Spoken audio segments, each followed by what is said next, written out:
வாராகி தாயாருடைய அதிசக்தி வாய்ந்த செல்வ வளம் பெறுகிறதுக்காக நாம் சொல்ல வேண்டிய மந்திரம் ஓம் தனவ சங்கரி வர்ஷய வர்ஷய ஸ்வாகா.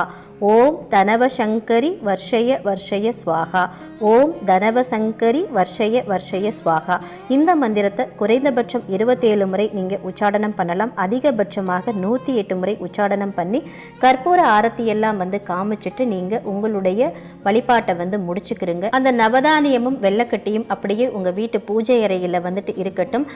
அன்று இரவு, அதாவது ஞாயிற்றுக்கிழமை இரவு நீங்கள் தூங்க போகிறதுக்கு முன்னாடி நவதானியத்தை எடுத்து தண்ணீரில் கொட்டி அதை ஊற வச்சிடுங்க. திங்கட்கிழமை காலையில் கொண்டு போய் ஒரு பசுமாட்டுக்கு இதை சாப்பிட கொடுத்துடுங்க.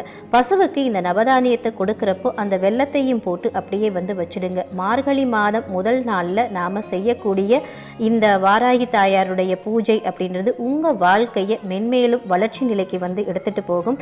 இதுவரைக்கும் இருந்து வந்த முட்டுக்கட்டை